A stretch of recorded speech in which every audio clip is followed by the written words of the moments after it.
What y'all thought I was gonna forget to talk about the game-winning pick to seal the game up? One up top, Randy Moss. That gotta be on You Got Moss.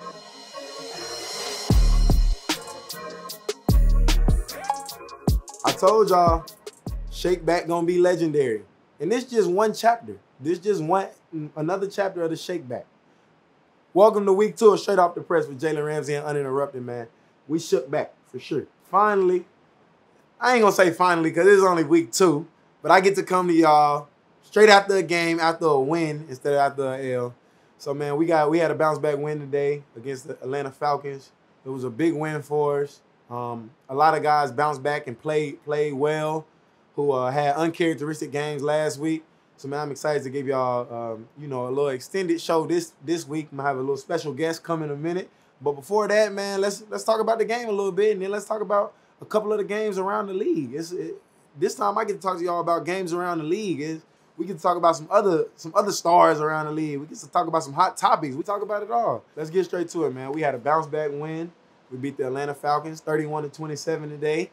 Man, it was a game that had some up and downs. Had some up and downs for sure. We popped out on them. We had a big lead going in the half.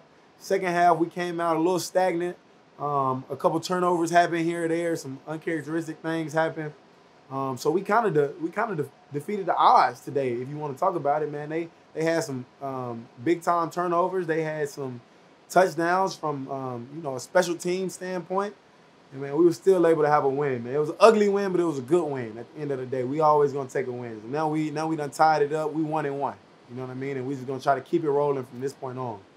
I know y'all want to talk about, the big plays that happened during the game. So let's just get straight to that as well. I did drop a pick. It was gonna be a pick 6 too. I'm tripping. I know I'm tripping. Man, it was crazy. Right before the play, I told our safety, Nick Scott, I said, yo, Nick, I said, man, they got about 5-6 seconds on the clock. I think they might try to, get a little extra room before they try to kick a field goal or take the top off and go to the end zone for the last play. I said, if they run, an out route, I'm going to jump it. That's exactly what I did. They ran an out route. I didn't even much backpedal. If you go look at the play, I didn't even much backpedal. I jumped it, man. I tried to catch it like that, tried to catch the rock like that instead of catching it with some aggressive hands, running through it, man. Could have had a pick 6 to end the half off. Who knows what they could have did with our momentum. Things like that, those are, even though, I was able to get a pick at the end of the game and we won, like, I'm still critical of myself. Like, I got to get that. I got to do better. I got to be the top dog for real. Like, the big dog make those plays, right? So I'm going to get better. Just stay tuned. I'm getting in my groove. I'm going to make them plays, man, for sure. Trust me and believe that. We also had some other guys step up who, the outside world may have wanted to talk about last week. Where was A-Rob? Where was blah, blah, blah? A-Rob balled today. A-Rob did his thing. A-Rob had a touchdown, really had 2 touchdowns. They took one of his touchdowns away on some penalty, whatever that may have been. But A-Rob had a game today. He was targeted a lot more. He got open. He was able to make a lot of big plays. Stafford made some big plays. Of course, Cooper Kupp made some big plays. Darrell Henderson ran the ball well. Cam Akers had more touches tonight. I know everybody was wondering about all those storylines. Let's get all these out the way, huh? We had a big time, a couple big time plays by a rookie today. Our rookie draft pick, Jacoby Durant. Man, he had some big plays today. He popped us off with the interceptions today. He had an interception. Should have returned it to the crib. Man, he said Mariota was fast. That's what he came to the sideline and said. We said, you supposed to take that one to the crib. He said, I ain't know Mariota was that fast. That's what he said. Mariota do got some speed on him, but we still sticking to our guns. You should have took that one to the crib, Kobe. Kobe had a big play, a big game, though. Kobe had a real big game today, man. He had that pick, not only that pick that set our offense up for a score before half, but he also had a sack. So that's a heck of a rookie debut. Obviously, he played last week, but he didn't play any defensive snaps. So as soon as he gets his first defensive snaps in week 2, all he do is make plays. So we could probably look to see him, getting a little bit more action in the games coming up here in these coming weeks.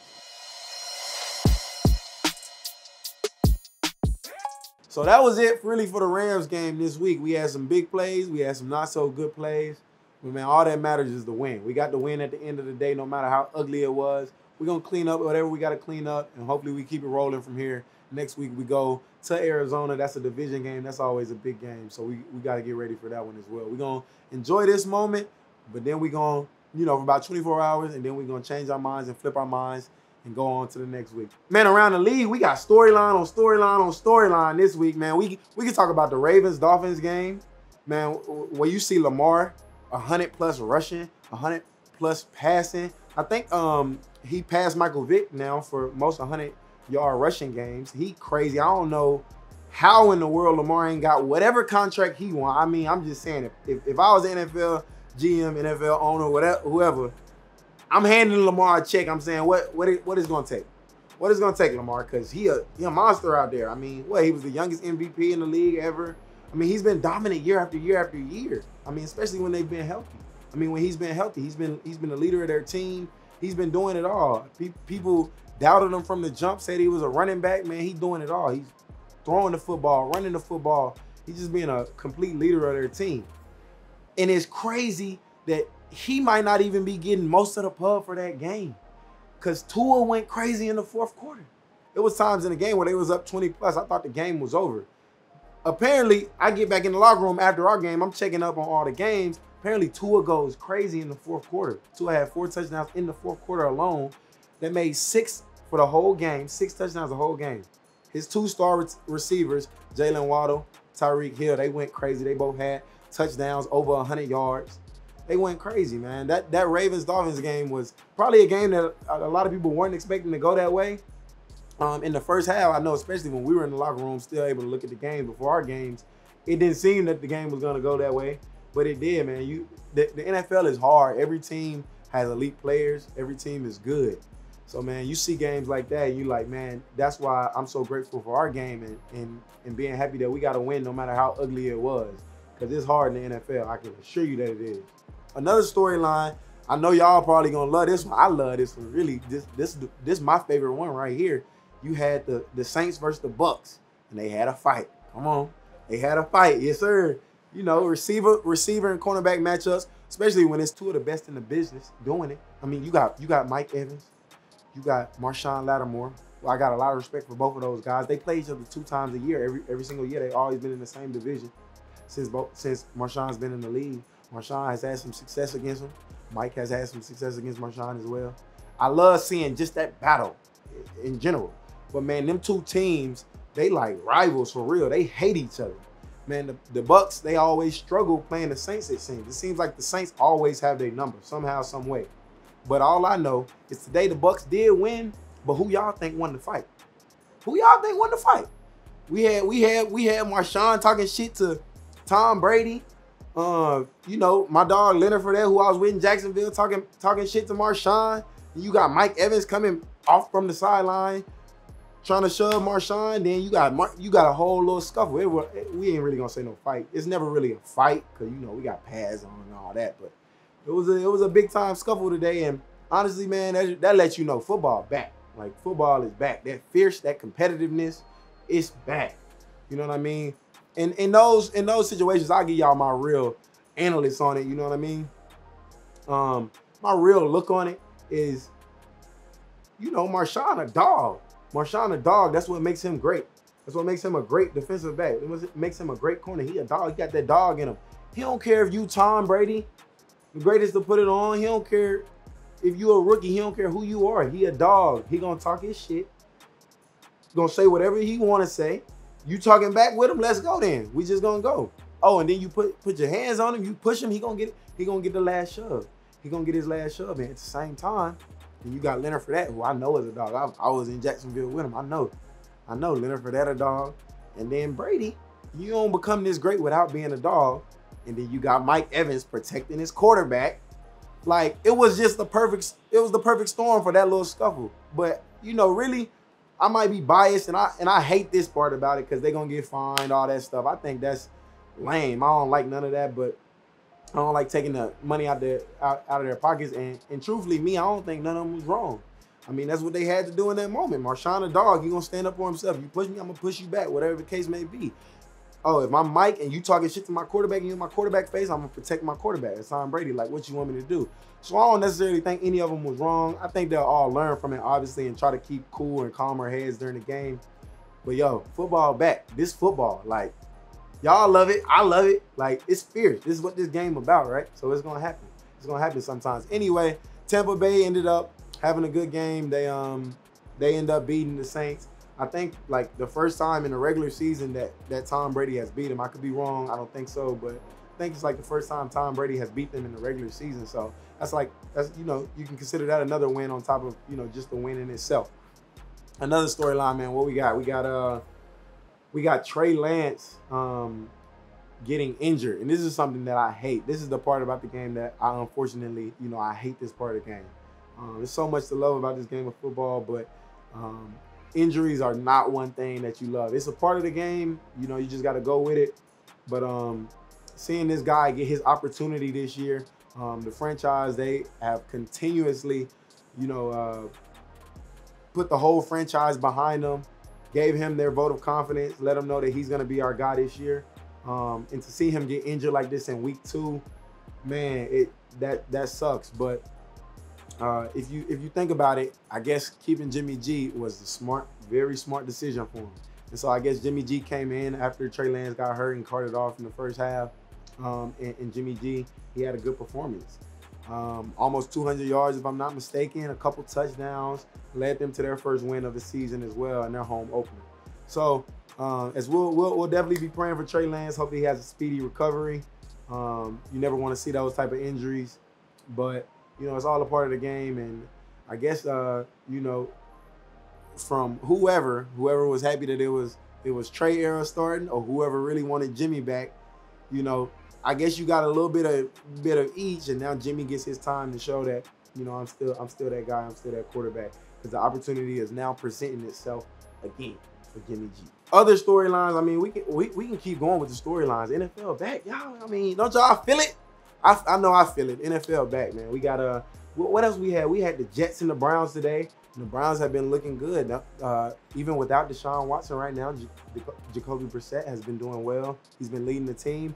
I remember the same thing happened. We were in the locker room looking at that game. I want to say like Kareem Hunt had just scored a touchdown. Him or Nick Chubb, one of them. That duo is crazy already. But one of them had just scored a touchdown. They went up like 2 scores or something. I get back after the game. I see it.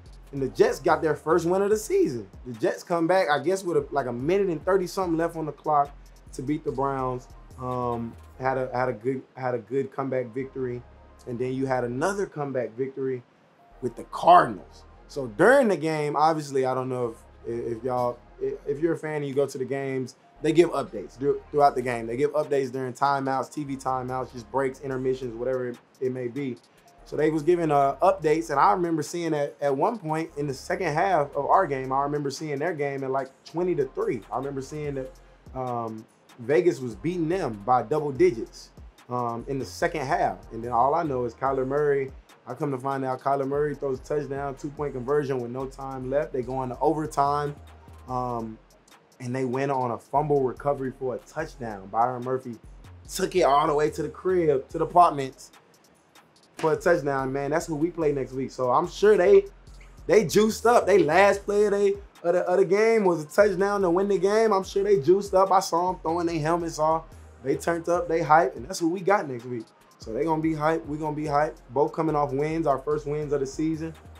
We traveled to Arizona. It's a division game. It means a little bit more. Trust me, it definitely means a little bit more. Last year, we beat them twice. We beat them once in the regular season and then again in the playoffs, but they beat us once. They beat us our first matchup of the year. So this year, man, obviously we want to, anytime we play these guys, we want to get a sweep. We want to get a clean sweep. This is a good team. This is a good team for sure. You got Kyler Murray, who just got paid, massively paid. You got Buda Baker on the other side leading the defensive side of the ball. So they got some dogs over there as well. This is the first game. No, this is the second game that I've been in the same division as D-Hop, DeAndre Hopkins, and have not played him twice a year. So when I was in Jacksonville, I played D-Hop twice a year. Then I got traded to LA. Next year, D-Hop gets, well, in the offseason, D-Hop gets traded to Arizona. So me and D-Hop, again, twice a year. So me and D-Hop were playing each other twice a year. Last year, we played each other the first game. The second game, I caught COVID right before the game. Didn't get to play that second game. And then in the playoffs, he was hurt, so he didn't play that game either. This game, He's out right now on suspension for whatever reason. Hate to see that as well. But, you know, it is what it is. We'll take advantage of it. They still got some guys that's capable of making a lot of plays, but y'all know how I feel about the Rams. Y'all know how I feel about us over here on this side. So we excited for that one next week, man. We're going to get in our playbook. We're going to study a lot.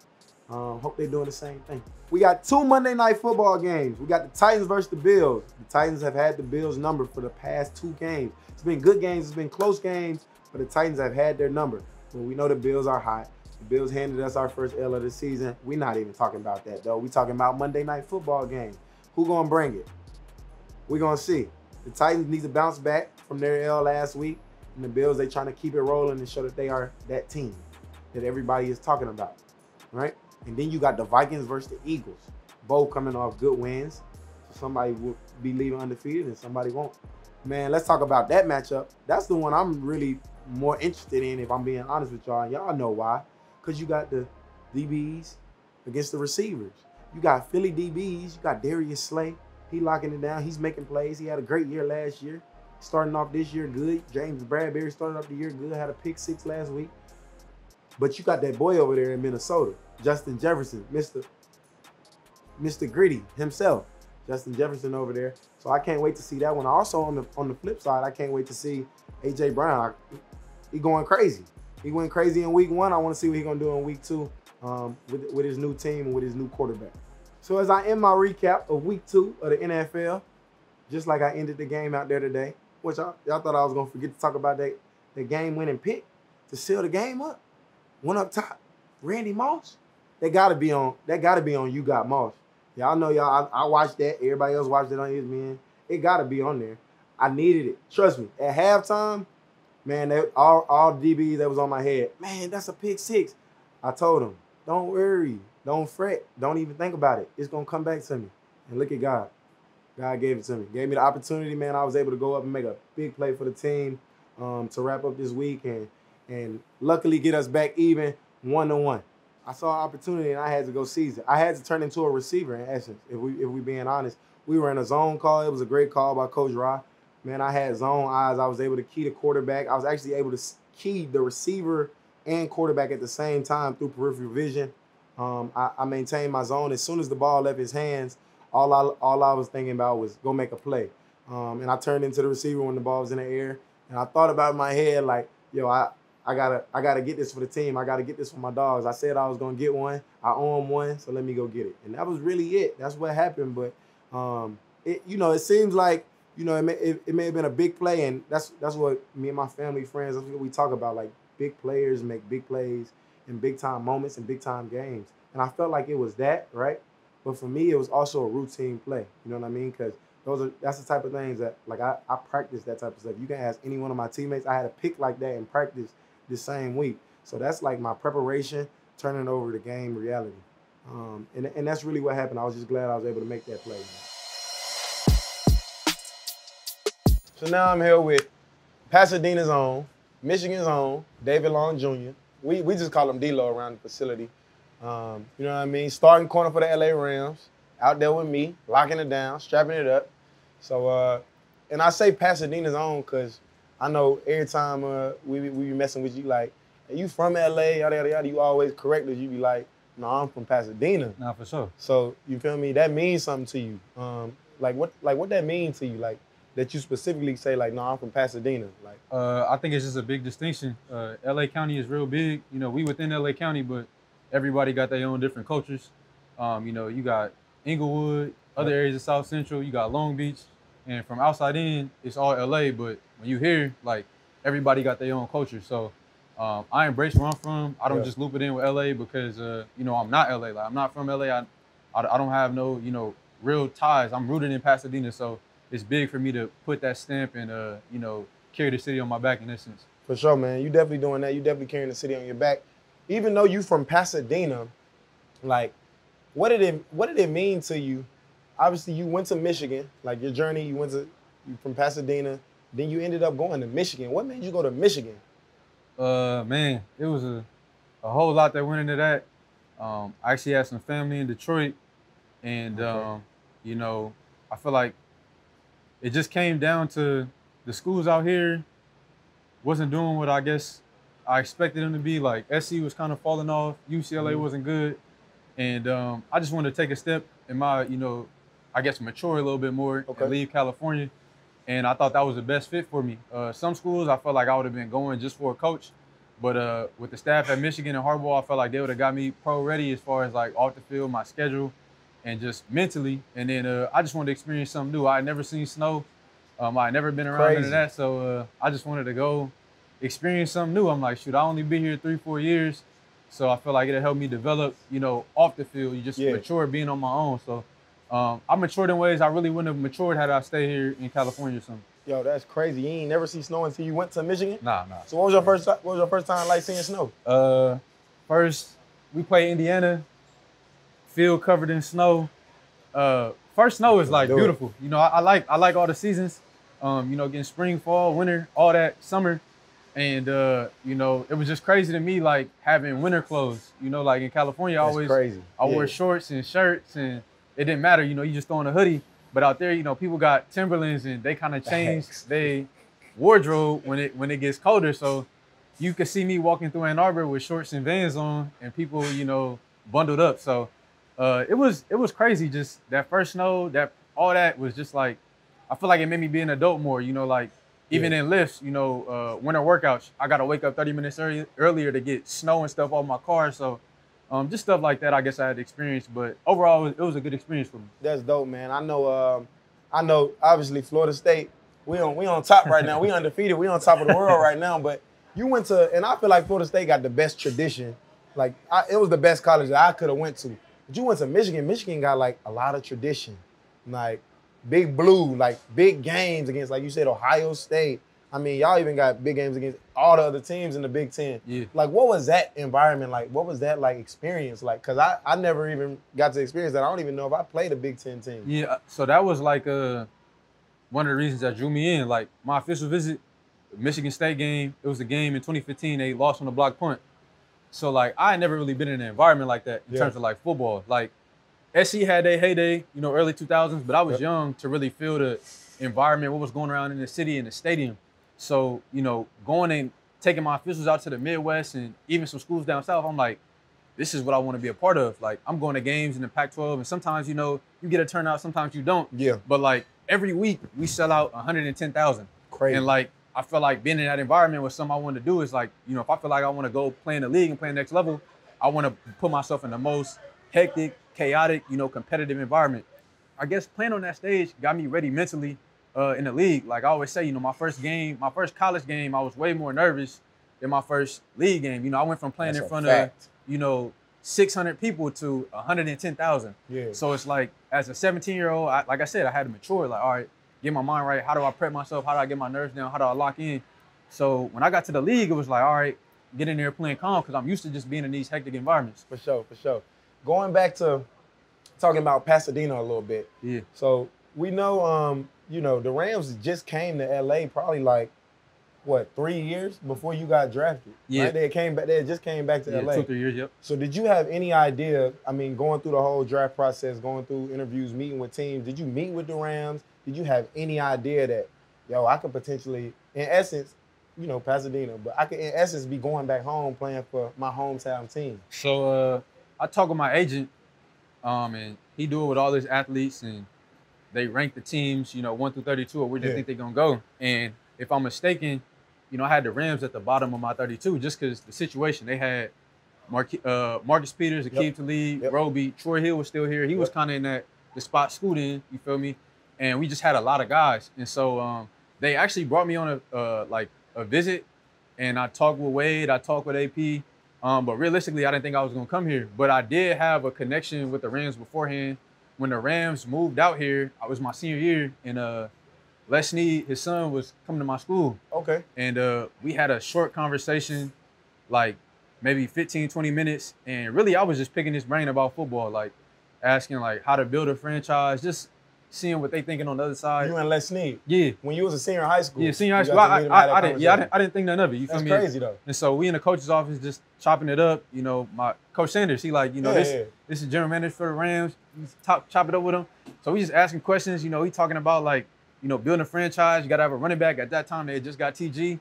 So it was crazy for me when I got drafted here, and they said they asked people at Loyola about me when it came to drafting me. But to see all that come to fruition, like, he got his running back, he got his quarterback. And just, I guess, the vision all came together. My senior year in high school, I wasn't really understanding what he was saying for real. I was just talking to him because I'm like, man, that's somebody where I'm trying to get. But he remembered the conversation when he called me. He was like, remember that talk in 2015? That's crazy. And it was crazy how everything came full circle. But I didn't expect to stay out here in LA. I was expecting to probably go somewhere else, Midwest, down south. My mind was pretty much open. I didn't know where I was going to go. Yeah. And what's crazy is D-Lo, I'll let you tell the story, but D-Lo played receiver in high school.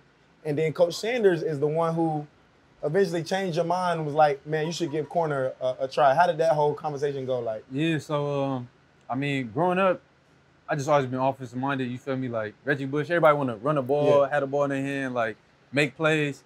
And defense is kind of looked off. Coach Sanders always tell me, like, the money is on the defensive side of the ball. Yes, sir. And Coach Jimmy Lake, he was at Washington. They came and sat down and we looked at a list of, I guess, receivers that was drafted in the first round below 6 foot, and then corners, and then we looked at the whole draft. And then he was like, I'm not telling you to move the defense side of the ball, but it's something you should consider. And so he's all like, man, like, when you go to camps, just try to compete. He's all like, it's going to be 1,000 receivers. Everybody's scared to play corner. So he like, you can get them reps. You can get better faster. I took that mindset. And even to this day, I got that mindset. I'm always trying to learn. I feel like my best football ahead of me. 100%. So that's what I did from my junior year on. I didn't play my sophomore year. I had to sit out because I transferred. So my sophomore year, my junior year, I was just, going to camps, playing DB. And a lot of my ops came from that, like a lot of my scholarships, like I got a lot of scholarships, like receiver, it's a dime a dozen, you feel me? It's only so many offers they gonna put out for a receiver, but it's like for the premium corners, like you can go anywhere in the country if you're a good corner. So it gave me a lot of ops, like Army game, opening, like all that stuff. Like it's way more opportunities for you to go make plays. And I didn't like the thought of somebody controlling my narrative on offense, you gotta be in the game plan, you gotta have a connection, you gotta get the ball. So I felt like on defense, you can control your own destiny. So I eventually just moved over to that side of the ball, and I've been playing defense ever since. Who you really had a offensive mindset, and then you moved to defense. How was that transition for you? I think it was easier for me because I feel like when you've been playing defense all the way up, you kind of got these like habits that you in. Yeah. And since I didn't know nothing, all I could do was listen to Coach Sanders.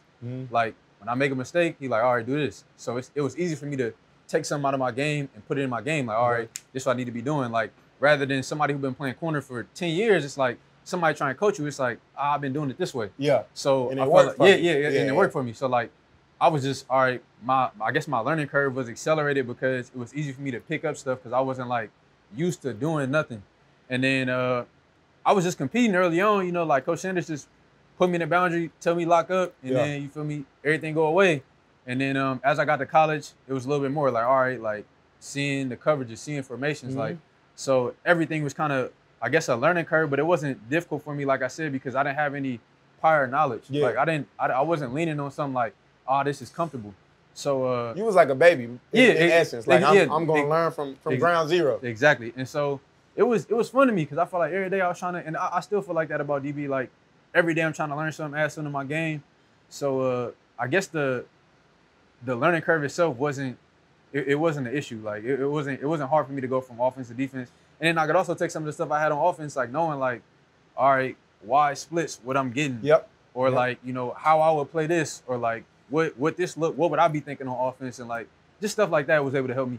Yeah, for sure. And I know one thing that I've noticed about you personally, just being around you these few years I've been around you, is like you the mental part of the game. Like people don't never want to give us our credit with our mental, like how smart we really are at the game. Like your mental in the game, like I see you in the film room, I see you on the field, I see how you think, I see how you read the formations. You real analytical. You know what I mean? Probably even more so than me at times. Like you bring up stuff in meetings that I don't even think about. And that's probably, thinking about it, that's probably just coming from the way you learn and the way like you came from a receiver background.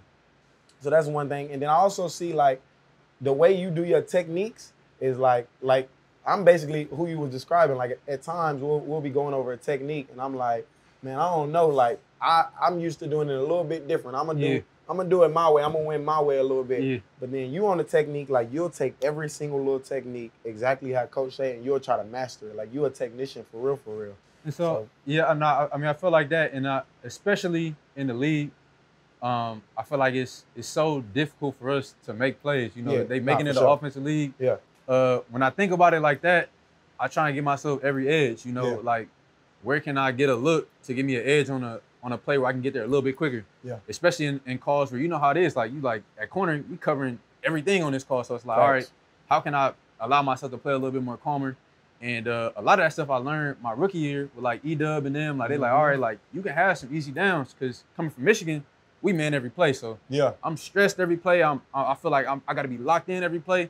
And like I'm like, all right, I'm sitting there watching film with him. I spent I was inactive like the first 6 weeks my rookie year, and I ain't like how I was feeling on the field. So I was like, man, like let me just get under a vet and just try and learn, you know, how he played. Like E-Dub always played calm. Like even when he came here, like he was sitting on the couch for 2 years and played calm. Like came in, helped us win the Super Bowl. So like I'm like, man, like I just gotta see what's he looking at that's allowing him to play that calm.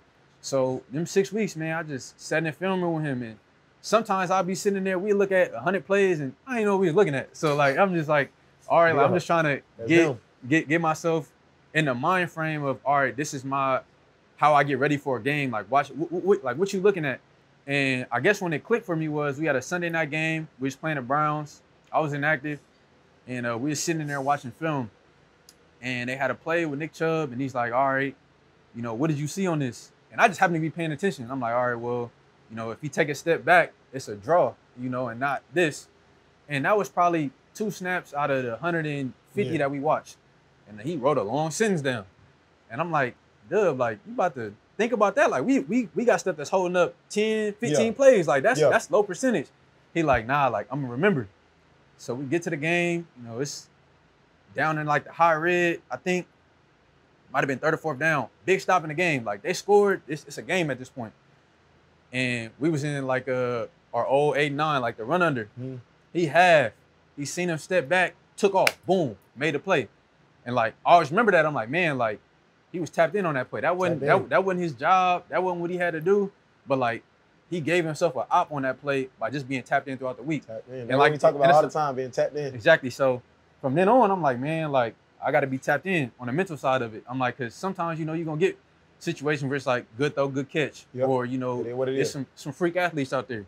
So it's like, how can I give myself an edge where somebody who necessarily might be taller than me or a step faster than me, like, all right, I can still play calm, knowing what's going on around me. Like, yeah, for sure. Rod definitely, Rod has helped me with that a lot. Like when I got traded here that same year, basically me and E-Dub, we clicked right away because we thought about the game in the same way. And he really made it easy on me because when we was out there on the field, like you saw last year, when we was out there on the field, he would say something real quick and I would hear him and I would click back in to something that we watched on film. Exactly. That's because he was so tapped in. It wasn't even because I was, it was because he was really tapped in, right? So I tried to do the same thing that you did. I tried to implement that into my game, into my preparation. And then when Coach Raheem, is who we talking about, when Coach Rod came, man, Coach Rod, he done helped me like a ton because he was like the head coach of Atlanta.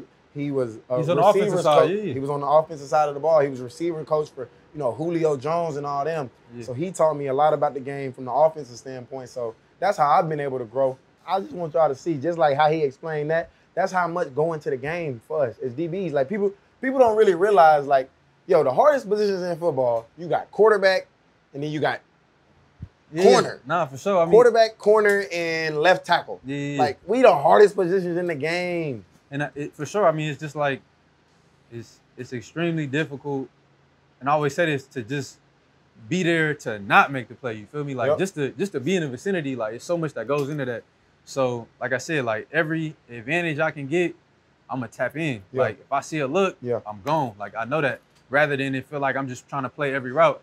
And I mean, like you said, man, it's a tough job. You gotta have tough skin. You gotta move on, whatever happens, and just keep playing. Next play mentality. Yeah, for sure. Your journey, just since I've been around, like I've admired your journey. It's been hella dope to me. Like I'm big on journeys and people taking their own paths, right? So I get traded here. kind of the same. I didn't think that I was going to be coming to the Rams. They, like you said, Yeah. everybody who you named, was they here. still had them. Yeah, Like they exactly. had MP, they had Leave, they had Bro, Roby, they had. sure. I thought there was no way I was going to get Yeah. traded to LA. Yeah. Anyway, get traded to LA. Basically, Leave and MP, leave. And now it's me, Troy Hill, Rowe, D-Will. you, D-Will here. And you weren't playing yet. And it's your rookie year or whatever. You weren't playing. Then the next year, you weren't really playing that much still because it was me, Troy, D-Will a little bit. And then last year, you know, you just kept focused, kept on building, kept on growing. Like we got to really see your growth. You and D-Will really got to really see our growth. And then last year, special year, you got to play. But even during last year, like your journey throughout the year was just like a roller coaster, a little bit of up and down. Started off the year, Chicago Bears. You popped our season off with a pick. Yeah. Then we had a couple tough games where you didn't play as well as you wanted to play. And then other guys got their opportunity. Other guys went in. And you just stayed the course, stayed grounded. You know what I mean? End of the year, middle of the year, end of the year, you coming back in the flow. When we hit the playoffs, like, you was playing the best out of everybody in secondary in the playoffs. Like, you caught your stride. Like, you was moving. Yeah. Like, just tell me, like, how did you keep that mind? I know we corners already and we confident. And we gotta think, like, next play, it is what it is, it's whatever. But, like, how did you stay grounded in your journey? Like, did you lean on anybody? I mean, you back home. Did you have anybody talking to? I mean, what was up? I mean, really, I say I lean on my faith. Because, like, it's tough talking to family members because they're going to tell you what you want to hear. Like, oh, you should be playing, or oh, that ain't really your fault. And even if that's the case, like, I feel like that ain't going to help me. Yeah. Like, I just need to tap in and, all right, what could I do better? How can I make it to where it's undeniable, where I got to get on the field? Like, where am I deficient? Like, I'm always trying to work on something. And last year, like, I don't want to sit here and say, like, I was unwavering, like I wasn't phased, because, like, you know, it's tough having a bad game, and, you know, whether you moved out of rotation, whatever, but it's like, all right, like, I got to control what I can control. Like, I got to keep working on my tech when I go to practice, stay tapped in. And, like, even when I wasn't getting them reps, it's like, all right, I'm tapped in, and I'm still getting a rep on the sideline. I'm tapped in the game. I'm like, all right, this will be seen. I'm looking at the iPads. I'm tapped in with Cooley. And, like, if you remember, I didn't play the next game. Scoot had played against Seattle that short week Thursday night, and I had to close the game out at Star. And so I was ready then. I'm like, boom. And I think for me, it's just like I said, I live my life like a next play mentality. It's like I can't be too caught up in what happened before, like good or bad. I just got to control the controllable. So, I mean, you're going to have stuff that happen that's like unfortunate, but like I said, I just lean on my faith. You know, like God got something for me. Like, it may not be what I planned, but, you know, it might be, I feel like, and sometimes it's something better. Like, I think about, you know, all my goals and aspirations I had for last season. Like, I guess I didn't come into the year, like, you know, just like win the Super Bowl. In some sense, I guess some of my goals may have been even selfish. Like, all right, like, get myself, for real. Like, get myself established, like, get comfortable, like, use everything that I've been learning these past 2 years. I wasn't really thinking that big. And so, like, I felt like it was like, that was God's, like, way of, you know, laughing at my plans. Like, I started off, like you said, smooth, something happened, and then I ended up starting playing in the Super Bowl. And, like, I never thought that far, I guess, heading into the year. And, like, that's just a credit to me staying true, you feel me? Like, knowing that God got something for me. Like, and made big plays in the Super Bowl, for sure, too. Like, people see, don't get it twisted, AD is a monster, the greatest to play. I think we'll both say that easily, right? But you look at the last play in the Super Bowl, I'm on the backside, man-to-man with Jamar Chase. He was playing nickel. D-Will was on the outside. T. Higgins. They ran lion, which is double slant, right? D-Lo popped in the window and took away Joe Burrow's first read. He held the ball. So he held the ball, gave AD extra time. AD gets the sack. Like, people just see AD getting that sack, which don't get it twisted. AD gonna check whip ass. He gonna make it happen. We gonna get our, you know what I mean? We gonna get our rings. But, like, them type of moments, yo, that's huge. Like, like, you did that. You know what I mean? Sure. Like, that's something to be proud of. Like, absolutely. As corners, like, we got that mindset where we confident. We gonna be hard on ourselves, right? And we gonna, you know, we have a short memory, but we are gonna be hard on ourselves. But, like, something like that, like, that's a huge play that, you know, shit, if ain't nobody gonna give you your flowers for that play, like, I'm gonna give you your flowers in front of everybody. I want everybody to know, like, I mean, yo, that's D-Lo. Y'all go back and look at that play. D-Lo took away Burrow's first read. and we get a sack, now we got our rings. Like, now we pop our shit. You know what I mean? And just like you were saying, like before, about the mental part of the game, we was in a man call, but that's something that we got earlier in the game. Yeah. And, like, I just know, like, all right, his tempo kind of slow. It's a window behind me. Like, that's a far throw for him. And the read is right where I'm about to leave. So, like, in that moment, I'm thinking, like, shoot, they ain't about to run no wheel, trying to get a first down to win the Super Bowl. Like, so that was just me, like, believing in stuff that I was seeing. Like you said, like, staying tapped in. Yeah. And for me, that was almost like a Dub moment. And it was crazy because Dub was on the field with us. Facts. I'm like, man, like, you know, I seen something early in the game, remembered it, and in a clutch moment, you know, I was able to give him a AD some extra time. Like, granted, like you said, AD is AD. Yeah. But that was big for me. Like, I don't need no stat for that. Like, I know the effect I had on that play. So, like you said, that was a dope situation for me. Yeah, for sure, man. For sure. Man, winning a Super Bowl in your hometown, like, what was the feeling like? Like, was your people here? Did they come out on the field after the game? Like, you know, my people was here, my daughters was here, they all on the field. We crunk. It didn't even matter what happened during the game. Like, yo, we just won a Super Bowl, the highest pinnacle that you can get in our sport, right? But you win it back home in your hometown. Yeah. Like, you know, we can say, you know, as a Rams, we win the Super Bowl in our hometown. But, like, I'm from Tennessee. Yeah. I ain't from here. Yeah. Like, you from here. You from out here. Yeah. Like, how that feel? I mean, shoot, I feel like just in general, and I think you talked about this last week, like, you always gonna have a what's next mentality. Yeah. Like, so in some ways it hasn't set in, because when I did that, I'm like, man, like, I didn't expect to do that. So, like, all right, like, let's see where I could push it next. Mm-hmm. But just in terms of winning it here, it was crazy. Like, I feel like I grew up and I seen, you know, Kobe bringing championships to LA. So I feel like for me to be able to have my hands in something and bring a world championship to LA, it was crazy and surreal to me. Like, my dad, my uncle, and my brother came, and my brother was on the field. And like I said, it was just a surreal moment, man. Like, it almost didn't seem real. Like, I feel like when I watched the Super Bowl just as a civilian and, you know, in college, like, it's crazy because it just feels so far away. But in the moment, it's like everything slowed down. And I just remember just sitting on the field, just taking it all in. Like, I ain't, you know, it took me like 40 minutes to go in the locker room. Like, man, like, just thankful. And also, I feel like in that moment, I was just thinking about my journey, like you said. Yeah. Like, man, like, I could have missed my op being selfish, you know, whether it was not helping people during the week, not staying tapped and working on my craft, like, not serving others. Like, I was like, man, like, that was a testament to me, I guess, being myself when it wasn't easy to be myself, you know? Yeah. Like, still watching film, knowing I'm probably not going to get in the game, like, stuff like that. And I'm like, man, like, it just showed how faithful God is to, like, his plan, not your plan, but his plan. So, like I said, it was just it was a full circle moment for me. And I don't want to minimize a Super Bowl, but it was just about, like, that was a life lesson for me. Like, about, you know, like, keeping my head up when it don't seem like, because if you'd have told me week 5, like, we went on that stretch when we losing them games, I wasn't playing, I'm like, man, like, y'all about to win the Super Bowl, just chill. You know, like, because it was kind of, I won't say it was hectic in the facility, but, like, everybody's like, you know, like, we got to tighten up. You know, like, we different. And fast, you know, like, we got to tighten up. And so, like, just fast forward, it was like a full, like I said, a full circle moment, and just sitting on the field, like, man, like, I just started in the Super Bowl, played in the Super Bowl, and we won. And I'm here, you know, LA, city of Inglewood, like, born and raised in Pasadena. Everybody get to see me, you know, high school, you know, teachers, peers, friends. Like, like I said, it was a surreal moment. Like, I ain't even go out, you know, that night. I just sat and talked with my folks. Like, it was, like I said, it was a surreal moment and a full circle moment for me. And I was blessed. That's to say the very least, man. Like, all I thought about was my journey. Like, I'm like, man, like, this is a one way of I guess a gift or way to repay me, like I said, for being myself when it was tough to be myself, you know? That's all God. That's what D-Lo always say. Real talk. Man, we might be tripping about a play, tripping about something going on.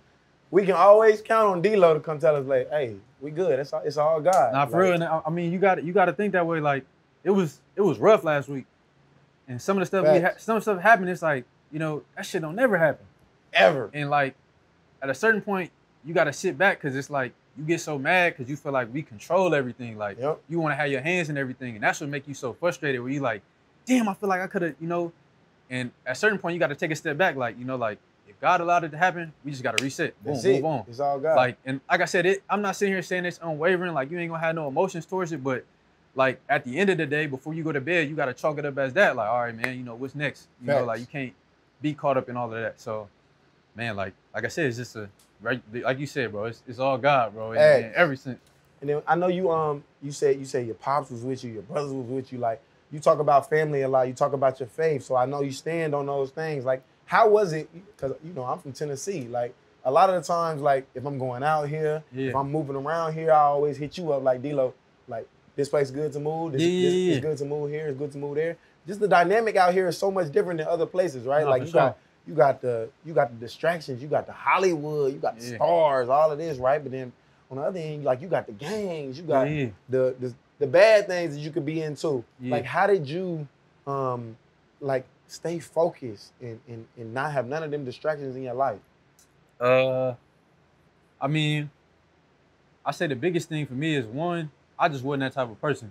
I understand, you know, being here in LA, whether it's gang culture and all that other stuff, or even the Hollywood stuff. Some people are born in that stuff, but I was never really like fascinated with it. And also, like, I feel like I had real life examples of like the cons of it. Like, I feel like some people they glorify it because they think of, you know, fast money, the popularity, whatever. And so I had real life examples of how it could go bad. Like, you know, you getting pulled away from your family, like you getting killed, like whatever the case may be. So in every sense, like, I think experience, it don't always have to come on your behalf. You could watch somebody else take an L and like, all right, well, I know what not to do. And I feel like it was just a lot of that around me. Like, you know, whether it's people getting killed, like people being in the wrong place at the wrong time. And that kind of made me think about like, all right, like I got to control what I can control. Like I said, I was never really interested in being out in the streets or nothing like that. Because of my dad's situation, like I wasn't really leaning to doing that because I seen the side effects of that, of like, you know, being away from your family, like, and I guess the dynamic that it created. And so I was more so on a straight path. I'm like, man, like, how can I be, you know, I guess a legal route and for sure, and just do the right thing for the most part. So, I mean, as far as like the gang culture stuff, I don't want to sit here and make it seem like LA is just crazy, chaotic place. But at the same time, I think it's with anything else, you got to be aware of your surroundings. And my dad that's what my dad always taught me, like, man, like, you know, like, it's so much stuff, it's so much crazy stuff going on, so much crazy people. And you got to be aware of that. You know, like, you can't, you know, interact with the world how you want it to be. It's about how it is. Like, how really is the world? Like, it's people that's tripping out here. It's people it's dangerous people out here. So, like, as often as possible, and like I said, which even when we be out and stuff, you know, my attendance is always up. Because I'm like, man, like, all it takes is a split instance for something to go bad. And I feel like a lot of the times, people aren't aware of that. They just, you know, sitting back and they chilling and they're not peeping certain stuff. And sometimes that can, you know, save your life, you know, like not being at the wrong place at the wrong time. Because it don't always got to be about what you doing or, you know, what's right and what's wrong. It's like you got to be aware of the situation in your environment. So as far as the gang culture stuff, like, that's just awareness, you know, like, and that's the biggest thing I preach. You know, I let y'all know, like, man, like, it's not a game, because all it takes is one, bro. You know, like, you can do a lot of things a lot of times out here, and, you know, somebody just catch you one time, and that's how it be, you feel me? And that's unfortunate. And I feel like I always preach that. And then the Hollywood stuff, you know, that really ain't even my style. Like, I just be... You be chilling. Yeah, I be chilling. I be laid back. I with my folks. And so, like I said, I never really been fascinated by none of that stuff. Just real laid back, chilling, and, you know, just with my folks, man. So, shit, how, you know, after last week, we had us a tough one. Man. You know what I mean? Yeah. Or one that's uncharacteristic, or how we rock, you know. Yeah, for how sure. we rock, how we talk, how we prepare. We didn't expect that to happen. But this week, you know, we like clean slate. Yeah. You know what I mean? Let's get back to even. Yeah. Like, I know how my preparation was. My preparation was dang near the same, but in my mind, like, I just kept telling myself that mentally, like, in my mind, like, yo, let's strike back, let's get back even. Like, let me just do whatever I got to do to get back even. Yeah. Focus on this week, not worry about next week, not worry about the last week, whatever. Like, how do you deal with certain stuff like that, though? Like, you know, off a tough loss, and then you bounce back this week, and we got Atlanta who actually played well against the Saints the week before. Real you know, well. as we was watching film and stuff, like, they was giving them work at times. You know what I mean? And how did you feel like today out on the field, coming back from all that and making sure we got a win today? I mean, like like you were saying in the meetings, bro, I give myself 24-hour rule. You know, I think about it, any emotions, put it behind me. As far as my preparation, I didn't feel like I prepared bad last week. You know, we just had some stuff that didn't go our way. Yeah. And that's going to happen every week. You know, we had some stuff out here that went, you know, some calls or some plays was like, we don't want to be in that right there. Yeah. So I try not to get caught up in those type of plays because that's just the beater. That's the issue within the call. But, I mean, like I said, today was a crazy one in general, but just the flow of the game, you know? Yeah. Like, we started off hot, came out half, you know, played really well, and then it kind of was up and down, you know, with some turnovers. Yep. So I think, like Rob was talking about, you know, the mental agility, staying tapped in the game. But I think at least for corners, it makes it a little bit difficult for us because we trying to feel the vibe of the offense in those moments, you know? Yeah. Like, quick turnovers, you know, like, is it going to be a shot? Is it going to be a quick game? Is they going to stick with their offense? Yep. So, like, it was a little, you know, I guess weird today, but at the end of the day, we got to find a way to win ugly, which we did. And I think that was something that we did last year. You know, we had one in Baltimore where we found a way to squeak it out. Yeah, for sure. So, it's a positive. It's always a positive. It's champagne problems when you win. We was able to get out of here with a dub. So, you know, we had some issues, as we will every game. And so we'll fix it and get ready to go and play next week. Straight up. I appreciate you, bro. Yeah, for sure, bro. Appreciate you, man. Coming on straight off the press. Man, one of the most positive guys I've ever been around, man. A guy who I actually admire, man. I admire the way he go about his business. I admire the way he worked, man. The way he come in the facility. The way he always uplifting all of us, man. It's a good dude right here, man. Y'all get to know D-Lo. Y'all follow D-Lo on all his social medias. Yeah, for sure, bro. David Long Jr. on Instagram. And I'm pretty sure the same thing on Twitter. So this is what it is. Y'all go follow my dog. Thank you, bro. Appreciate you. Yeah. Yes, sir.